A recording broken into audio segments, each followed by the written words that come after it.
Ladies and gentlemen, it's another edition of the Grand Slam with your boy Mikey Franks.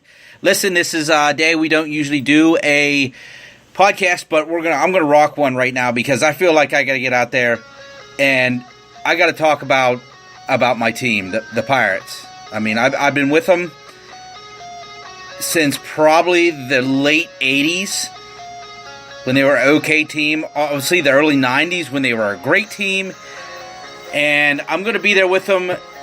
I was there with them through 21 seasons of losing baseball. And I was there when they went back to the playoffs. The Cueto chant. And it was unreal.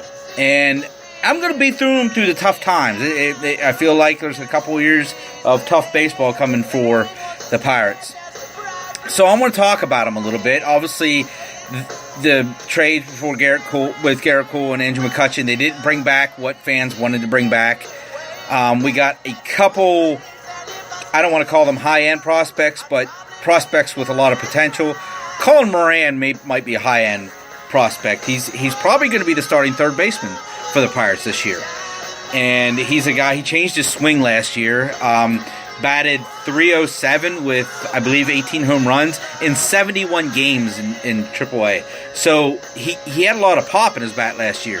So here's a guy that playing in Pittsburgh with the high wall in right field. He could end up hitting 30 home runs. We don't know. We're going to find out. We're definitely going to find out.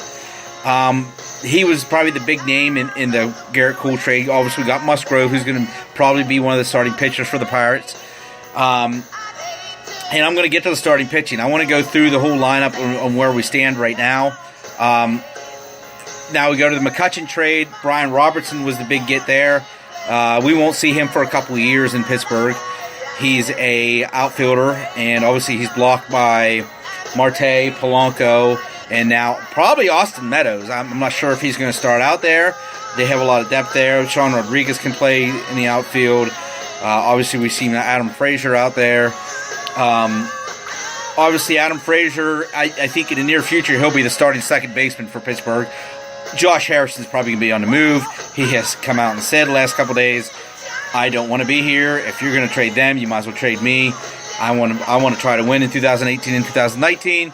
It does not look like the Pirates are going to be winners unless they surprise us, which I don't foresee coming. So that's where we stand right now. So I want to go down through each position for the Buccos, and I want to go through what they have, and I'm going to start at starting pitching. We're going to go ahead and start there. They have Jameson Taillon's going to be the ace. He had testicular cancer last year, lost a nut. And so he's pitching with one nut. But he's going to be the ace. I think he's going to come back. He's going to be a great pitcher for them. He's a guy that has the potential to have an ERA under 3. Let's see where this goes. Let's hope he does have that potential and that shows up. I think the number 2 guy, you're going to have Ivan Nova. For the first half of the year, he looked untouchable. For the first month and a half or so, he was in the Cy Young talk because he was pitching that great. Fell off the second half of the year, and I think that had a lot to do with the team falling off itself.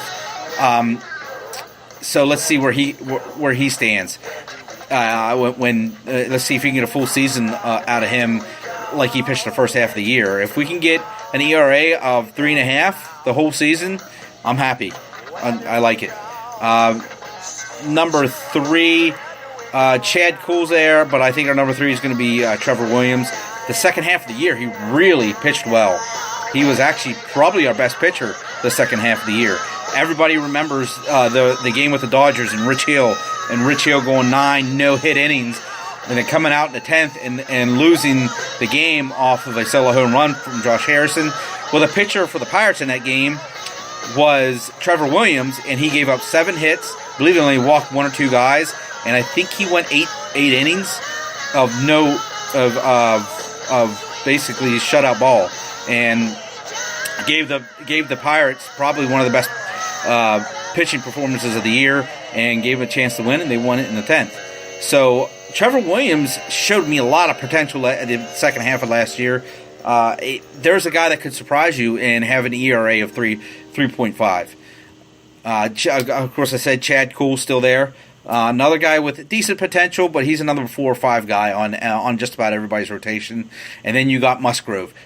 Now, let's give Musgrove a chance. He hasn't really started much when he was in Houston. Sparingly, he started sparingly, and he's only 24 years old, so he's really young. So there's some potential there.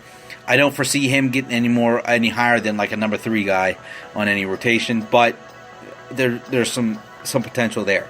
Now, a guy, maybe this is the reason why Garrett Cole was traded this year and not next year, because Garrett Cole still had a couple years of on his contract. But there's a guy that nobody's talking about. I haven't heard the name been said yet since Garrett Cole got traded. That could break the starting rotation, and he might. The guy I think that would get ousted would be Chad Cole. Tyler Glasnow. He has been the Pirates' best prospect for a couple of years now. He came up last year, didn't really pitch very well. Last year he had a 7.69 ERA with a 2.01 WHIP.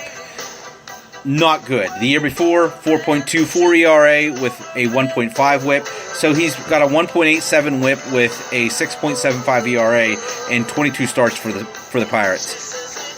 Not good so far to start his career. Last year, they brought him up, and they wanted him to hit the strike zone more. What that did, they wanted him to take a little bit off his fastball, work on his curveball, work on his changeup, and try to pound the strike zone a little bit more. Well, he became more hittable when that happened. That's why the ERA spiked over 3 points than what it did in his 2016 year. So they sent him back down to the minors, and they told him, hey, go back to what you were doing. What he was doing in the minors is he was striking everybody out. He was walking 3 or 4 guys a game, but he would come back and he would strike out the side. So apparently he's been working on his fastball game. He's going back. He was only throwing about 95, 96 mile an hour fastball when he came up last year. So that didn't really work out so well. So they told him to go back. Went back to Indianapolis, and once again became the Tyler Glasnow that we've been seeing in the minor leagues. 1.93 ERA, 0.95 WHIP. He was striking people out with 140 strikeouts in only 93 innings. He struck out 140 people in AAA in only 93 innings. If he can do that in the major leagues and limit his walks to maybe 2 to 3 a game, he's going to be a very successful pitcher. And this could be the guy that comes back up and says, hey, this is why Garrett Cole was traded. I'm here.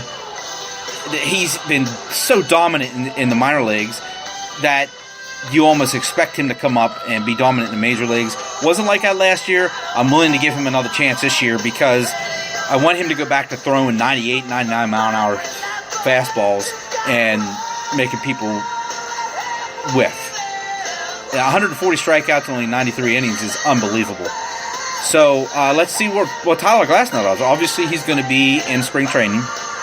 And if he blows people away in spring training, then he'll probably be in the starting rotation. So, and this is a guy, if you have him in the starting rotation and he performs anywhere near what he did in AAA, in a couple of years, you're going to be talking about a Cy Young contender because he was that dominant in AAA in the minor leagues. So there's a dark horse there that we haven't talked about. In the bullpen, you have Felipe Rivero. He's one of the most dominant closers. Just got a new contract right after, I think it was right after McCutchen was traded. They gave him a new contract. They have him till 2022? So here's a guy that was more Aroldis Chapman last year than what Aroldis Chapman was. He has just a nasty fastball and a nasty slider, and he's really hard to hit. So basically, whenever he comes into the game, it's almost a lockdown that he's going to get the save. Before him, there used to be Tony Watson. He was in Los Angeles the second half of last year, and now he's a free agent. So the bullpen needs to be worked out a little bit. That's one of the weak areas of the Pirates. It was weak last year, so we're going to see where that goes.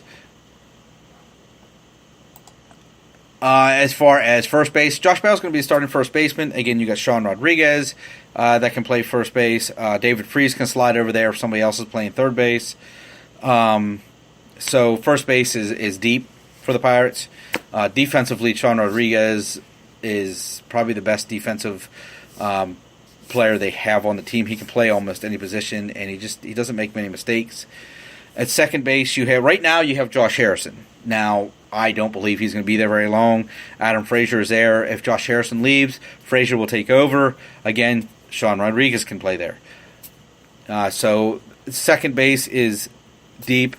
You have some talent there. I loved Adam Frazier when he was on. He was one of the best hitters on the Pirates last year. Here's a guy that he was hitting lefties as good as he was hitting righties. As far as shortstop, you have Jordy Mercer. Josh Harrison can slide over there. Again, Josh Harrison probably won't be there. You have... Let's see who... that's about it.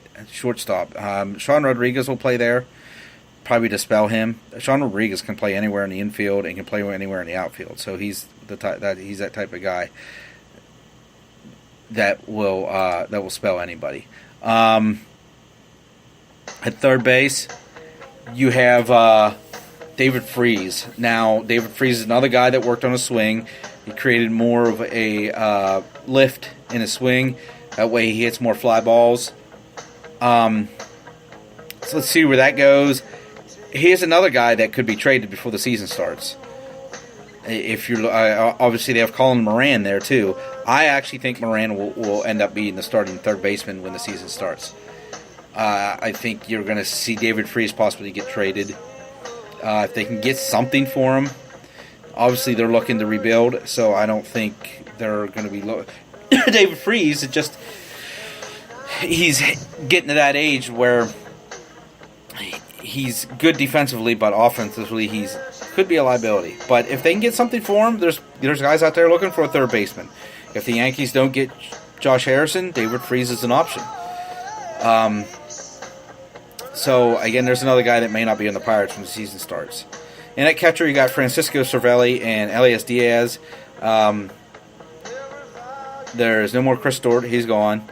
And those are your two catchers. Again, Cervelli's another name I heard that could be put on the trade market if guys are looking for a starting catcher, because Diaz obviously could end up being a starter there. But if they end up going young, but I think Cervelli will end up being on the Pirates to start the season. So I think he's end up going to be the starting pitcher. But I mean, on paper they don't look too bad. Obviously in the outfield you got Marte, you got Polanco. Rodriguez can play out there. Frazier can play out there. Max Moroff will, if he's going to play second, Frazier will slide out to right field. They have some young guys. Jordan Luplow came up and played there last year. Obviously, Austin Meadows will be in the talk.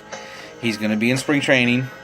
And if he makes a huge leap, like Glasnow did last year, then maybe he'll be the starting right fielder. We'll have to see where Meadows goes.